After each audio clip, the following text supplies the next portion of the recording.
Hey Virgo, happy Sagittarius season.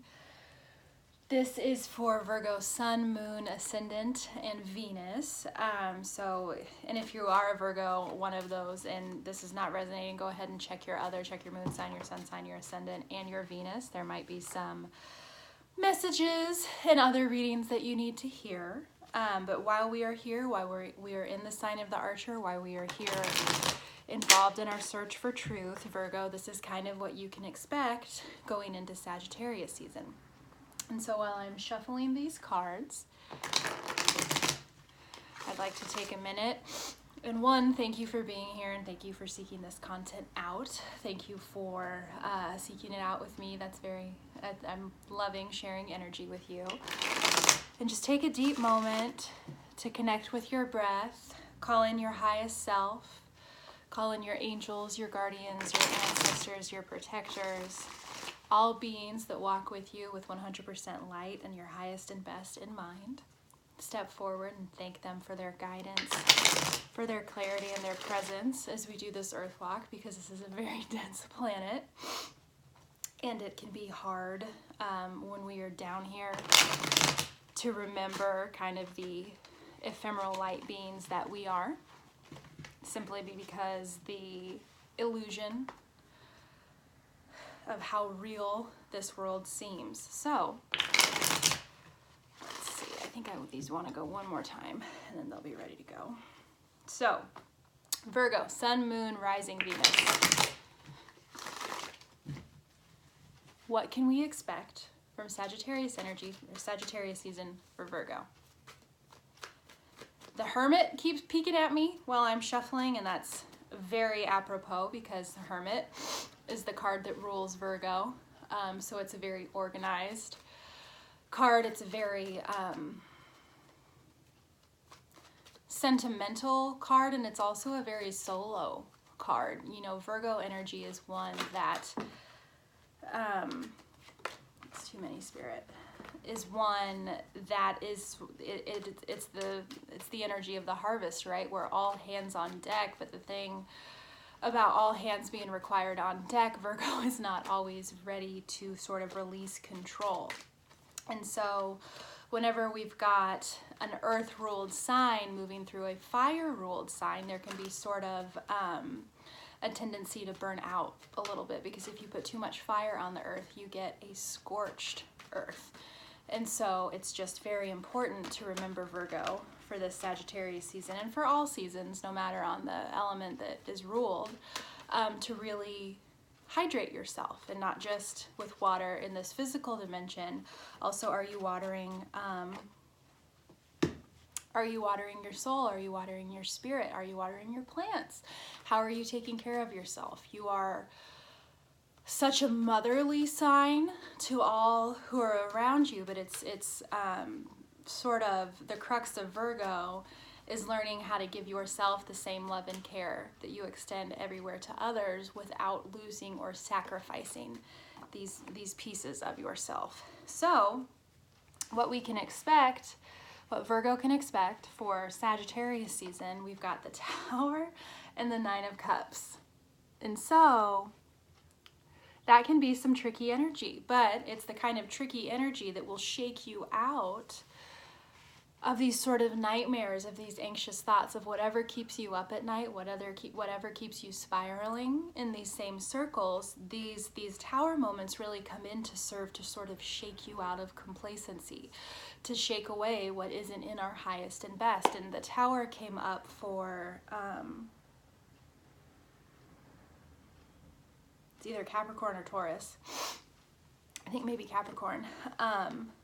And Tower moments, although they don't feel like it, especially when we're in it, are really divine gifts to sort of understand that that which we thought we wanted, or that which we were trying to manifest, or that which we built a life on was no longer serving us, was no longer in our highest and best. And so it's about surrendering to these Tower moments so they can shake us out of these cycles. This Nine of Swords energy, this is sleepless nights, this is anxiety, these are panic attacks, this is things that keep you from peace. And so this could be one of fear of all of the things that could potentially fall. But have you considered if they should, or if it's time, or what it means other than just the ground is shaking? Is it shaking in excitement, or is it shaking in fear, and why? And what is the difference between fear and excitement, especially for you? Because there really is a fine line between pain and pleasure, and pain and pleasure, you know, are kind of the same, two sides of the same coin, in the sense that love and lack of love is, right? And so when we can kind of seek to meet the most challenging energy there is with this idea of I'm not coming back here again, right? That this is, these cycles are closing, this Nine of Swords energy is closing, sort of facing your worst fears over and over and over again. This time is finished. These cycles are complete. And so that's very exciting, and that's very good news for you, Virgo. So go ahead and kind of take a deep breath. And what exactly is wrapping up here for Virgo in Sagittarius season? The Emperor reversed. Kind of your hyper need to control. Hyper need to know everything that's happening, to be aware of everything that's happening, to be in charge of everything that's happening. And that is an energy that Virgo is very comfortable in, because again, it's easier to manage others, or it can be a distraction to manage others, so we're not as concerned about ourselves. The Emperor, you know, he's all the kings combined, and when he's upside down, you know, he can be authoritative. He can be too strict. He's not necessarily centered in his love, in his emotional body, in his own femininity, right? Because yes, he is the emperor, but he also has his counterpart, the empress. And it's only when we get kind of these two yin yang energies together, that ebb and that flow, when we're really seeing all that there is to see. And the ebb and flow, that's the energy of this world card, right? Because when you've learned everything there is to learn, you flow somewhere else. And then when you're not, when you are still in the cycle of learning, you're ebbing somewhere else. And so really trusting the ebb and flow that's stepping forward in terms of releasing that which isn't yours to carry, because the Tower is here to take it away if it isn't in your highest and best. And certainly when things are taken away, that puts us in our Emperor energy, where we're trying to hyper control and hyper manage, and that's not what's being asked of us right now. So Virgo, what is being asked of us right now? Queen of Cups reversed. We're being asked, so it's interesting that we've got the Emperor reversed and the Queen of Cups reversed, right? Because that's sort of balancing our masculine and our feminine energy. Because if we're too much in our feminine energy, we're not being rational. We're not taking into account different perspectives. We are not seeing things from a more analytical perspective. We can be so in our emotions. And the Queen of Cups particularly, because she is the Queen of Water, she is the Queen of the emotional realm, where she can see all sides of every argument, but also she can be overly emotional. And so it's about really working, putting in the effort in the physical dimension in terms of rebalancing your own internal masculine, who might be trying to hyper control the experience of your inner feminine, right? Whether you're too fucking emotional, take it away from the other side, take it away from the other side, or being, you know, kind of this push-pull, and it would be this push-pull energy that kind of is creating these Tower moments, right? Because if you think of tectonic plates kind of shifting, right? So if we're going to say one is your divine feminine, one is your divine masculine, as they sort of adjust and rebalance and come together, that's shaking the ground that you're on. And so why we are laying sort of this energetic infrastructure in terms of how do we want to move through the world, what does that feel like first, so it can manifest outwardly within our physical world. And so you're really being asked to feel into the ways you are out of alignment with your own internal masculine and the ways that you are out of alignment with your own internal feminine. So Virgo, how do we get more aligned?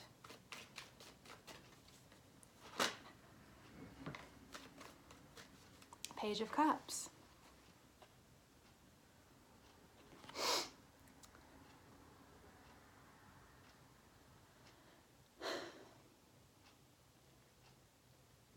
We get more aligned by seeking to have fun for the sake of having fun. We get more aligned by seeking to connect with our emotional body from a less jaded perspective, right? Because the Queen of Cups has been through it. She didn't just wake up a queen overnight, right? There's this whole embodiment process that has to happen. And certainly there are different stages of embodiment all along the line, but sometimes we can get so not jaded, but just aware of the old experiences that we have had as it relates to what hurt us emotionally, or what killed us emotionally, or what we didn't like that happened to us, right? All of the heartbreak that we've experienced in this physical dimension. The Page of Cups is about stepping away from all of the other times that we've gotten hurt and being willing to meet everything with kind of this innocence, because look how happy this guy is to be talking to his fish, right? He's pleased as punch. He had no idea a fish was in there. And so really be paying attention to the gifts, to the cups that you are handed this Sagittarius season, and look at them. Is there a fish in it? Why is there a fish in it? Is it a good fish? Is it a friendly fish? Is it a nourishment fish? You know, is it a fish you want to eat? Is it a fish you want to keep as a pet? What is your relationship to this fish? And this is a metaphorical fish, because it's a gift that's coming through to kind of help you get out of this idea of everything that's lacking in your life, right? Everything that keeps you separate from all of the things you want. And when this tower energy can come in, that's one of the first things that it does. It shakes us into being like, oh my God, it's taking everything away from me. It's taking everything I've ever loved away from me. It's taking everything I've ever earned away from me.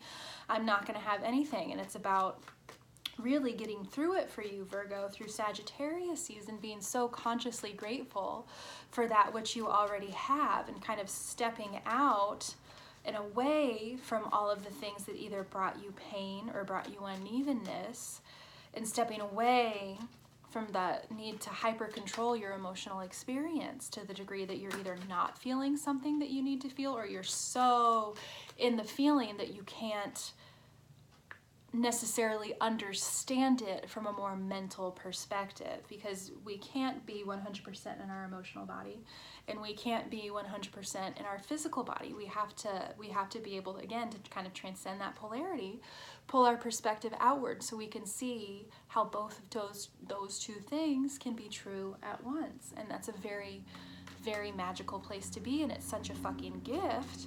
And so anytime this intensity rears its head, anytime that you are feeling like there's a need that you have to go at this alone, that you can't bring anyone else into it, I want you to remember that that's not necessarily the energy of Page of Cups. Page of Cups is about meeting the fish in every cup, right? What is this lesson? What does it have to tell me? Because that's a magical fucking talking fish, right?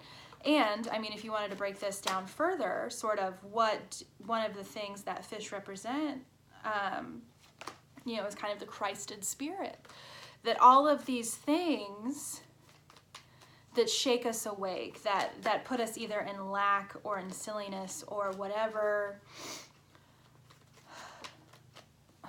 the intense experiences that we seek to have as human are all experiences that serve to bring us back into the vibration of 100% unconditional love. And the only way we do that is by kind of honoring the cycles that we find ourselves in, right? And that you are really wrapping up death, transformation, that this is kind of the culmination of everything that was hard, everything that was challenging, everything that required metamorphosis, or damn, Spirit really has a lot to say for you, Virgo. I actually love the card of death. This is Scorpio energy. This is, death is the great equalizer. It comes for all of us. We can't escape it.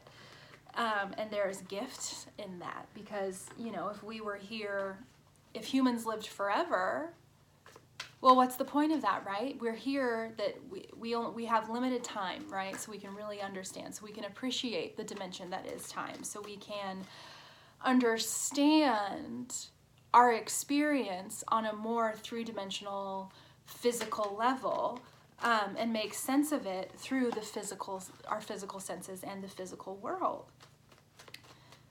And the only way that we can do that, the only way, you know, we can honor our own cycles is to honor the cycle of death and to allow it to release us from that which is no longer serving.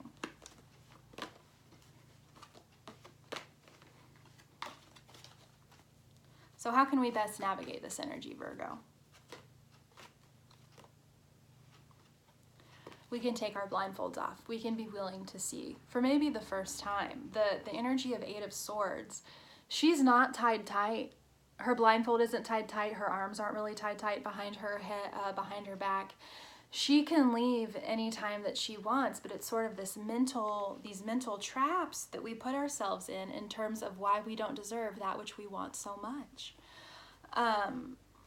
And the thing about the Tower coming through, the Tower can also shake that shit away, so our Ten of Cups can come in, so we do get our happily ever after, you know, our pot of gold at the end of the rainbow, because that's what's trying to come through. The Sun, this is the happiest card in the deck. This is illumination.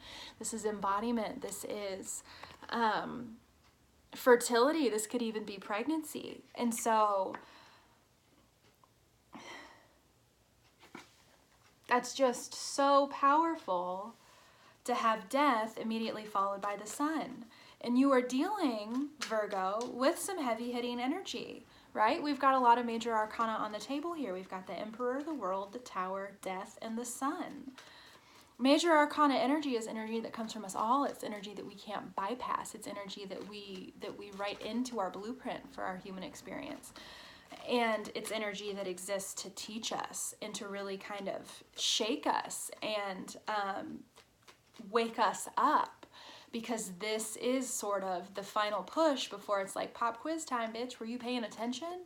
Because 2020 is really going to demand us to utilize everything that we learned in 2019, right? To be operating from our divine masculine and our divine feminine, the King of Cups.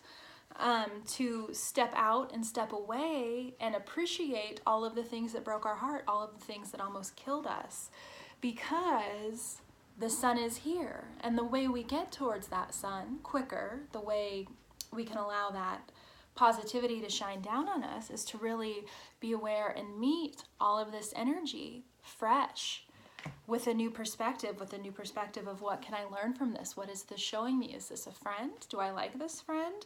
Do I want to spend more time with this friend?